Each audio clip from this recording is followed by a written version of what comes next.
예레미야 25장 1절로 14절 말씀 함께 읽었습니다.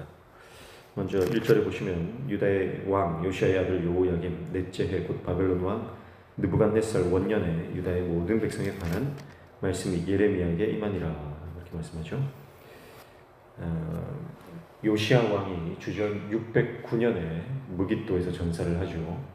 그리고 그 뒤를 이어서 그의 아들 여호아하스가 왕이 되지만 3개월 동안 통치하다가 애굽에 끌려가게 됩니다. 그리고 그를 뒤를 이어서 주전 608년이죠. 여호야김이 왕에 오르게 됩니다. 608년부터 598년까지 이 여호야김 왕이 통치를 하는데요. 오늘 이 본문이 그 배경을 기록하고 있습니다. 그리고 느부갓네살 원년이라고 하는데요. 느부갓네살 원년은 주전 604년입니다. 그러니까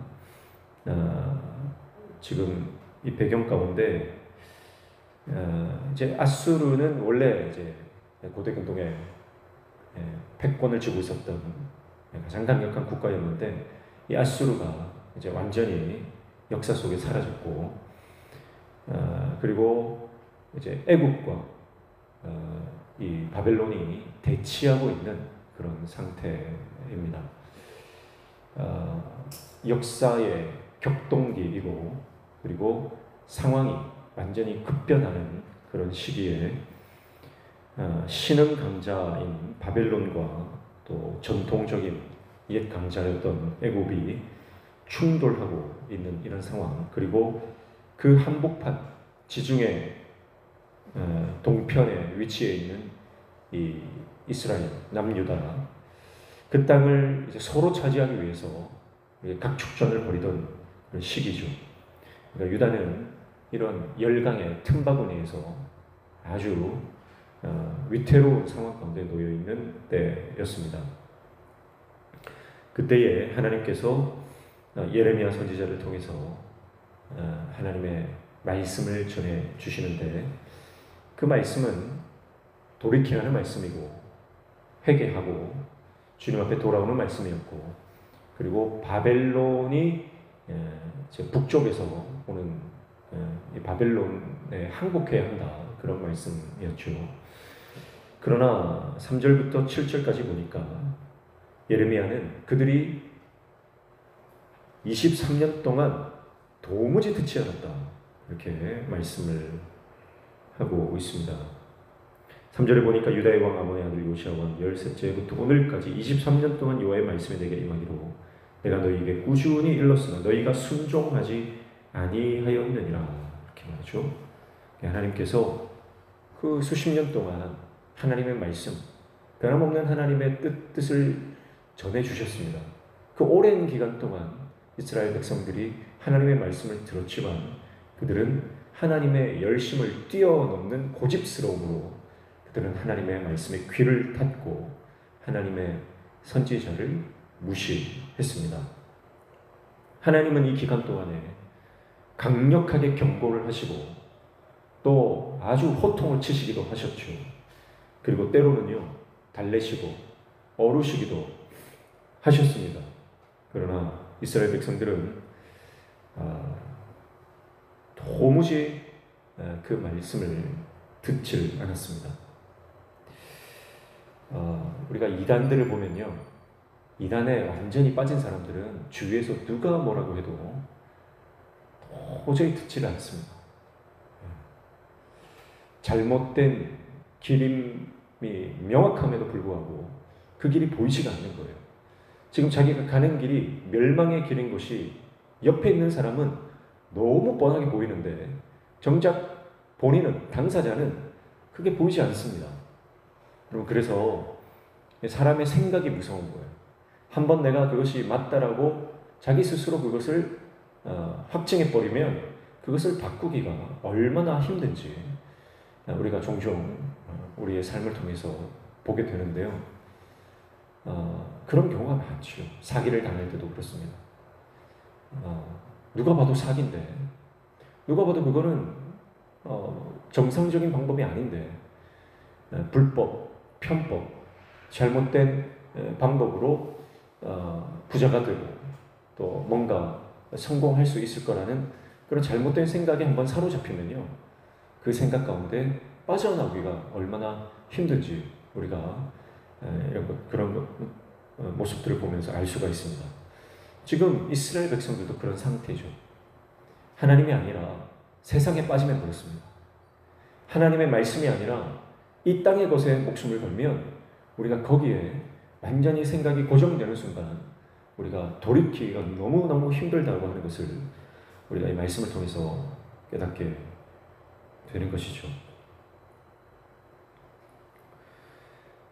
그래서 하나님은 이제 이 유다를 심판하실 수밖에 없다, 이렇게 말씀하시죠. 8절에 보니까 그러므로 만군의 여호와께서 이와 같이 말씀하시니라. 너희가 내 말을 듣지 아니하였느니라. 9절 보라 내가 북쪽 모든 종족과 내 종 바벨론의 왕 느부갓네살을 불러다가 이 땅과 그 주민과 사방 모든 나라를 쳐서 진멸하여 그들을 놀램과 비웃음거리가 되게 하며 땅으로 영원한 폐허가 되게 할 것이라 여호와의 말씀이니라, 이렇게 말씀하죠. 그래서 하나님께서는 바벨론의 느부갓네살을 들어 쓰셔서 가나안을 치실 것이다. 그래서 젖과 꿀이 흐르는 이 땅은 폐허가 되고 말 것이다, 이렇게 말씀하고 있습니다.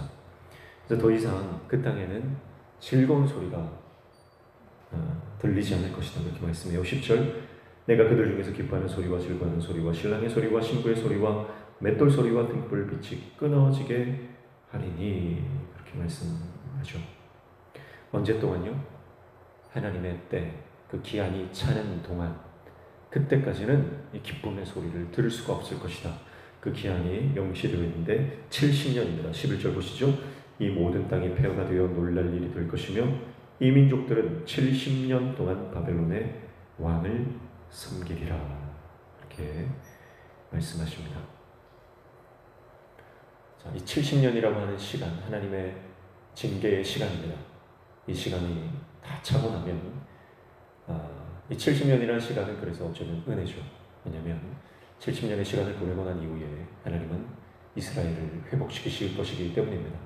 그래서 여호야긴 왕의 후손, 그 손자 스룹바벨을 통해서 이스라엘 백성들 수만 명이 다시 고레스에 의해서 귀환하게 하시는 하나님의 그 섭리가 우리는 이미 살펴본 바가 있습니다.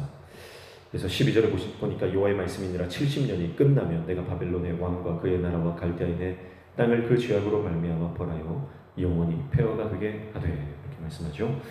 그래서 하나님께서 바벨론을 들어 쓰셨지만 그 바벨론도 심판을 받을 것이다, 이렇게 말씀하죠.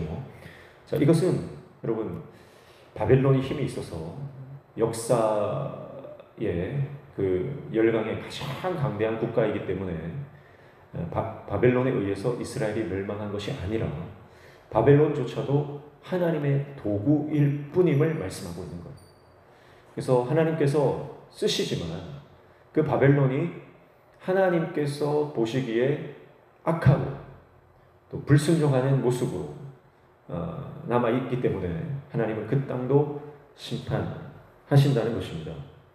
그래서 예루살렘 성전이 무너지고 이스라엘이 멸망하는 이 역사적 사건을 통해서요, 수많은 이스라엘 사람들, 남은 자들과 뿔뿔이 흩어진 자들은 어떻게 생각하냐면 하나님이 이 바벨론의 신에게 졌다, 그렇게 생각하는 거예요. 그리고 당시 고대 사회는 이 나라와 나라와의 전쟁이 그저 군사적인 충돌이 아니라 바로 그들이 섬기는 신들의 전쟁이다, 이렇게 생각했죠. 그렇기 때문에 이스라엘이 섬기는 여호와 하나님, 그 여호와가 바벨론이 섬기는 마르둑 신에게 져서 패한 것이다, 그렇게 생각하는 거죠.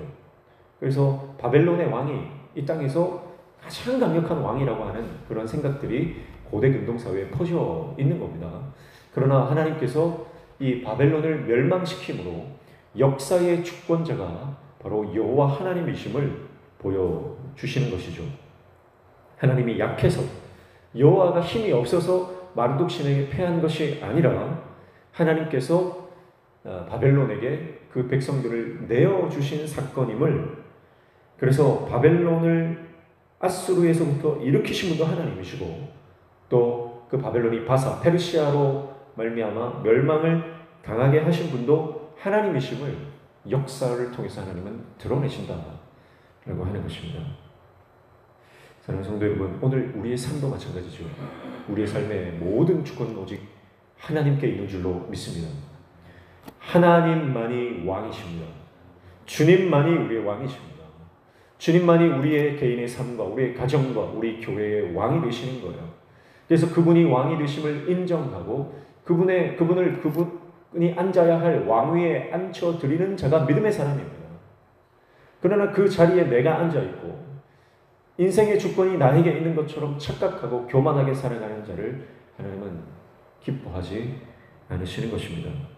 그래서 불순종과 악행, 불신앙과 교만함으로 점철된 인생을 산다면 하나님은 그들의 악행을 따라 보응하실 것이다 라고 하는 것을 우리는 이 이스라엘 남유다의 역사를 통해서 보게 되는 것이죠. 사랑하는 성도 여러분, 하나님은 모든 사람, 모든 나라, 어떤 열방의 강력한 국가라도 하나님의 도구로 사용하시는 이 땅의 유일한 통치자 되시는 줄로 믿습니다. 그분이 우리를 다스려 주실 때에 우리 삶은 안전합니다. 하나님의 통치와 다스림을 받는 자만이 하나님의 온전한 도구로 사용될 수 있죠. 오늘 저 여러분이 그 왕이신 하나님, 그 하나님의 온전한 도구로, 하나님의 종으로 오늘 하루도 쓰임받으며 살아가는 복된 하루 되시기를 주님의 이름으로 축복합니다. 기도하겠습니다.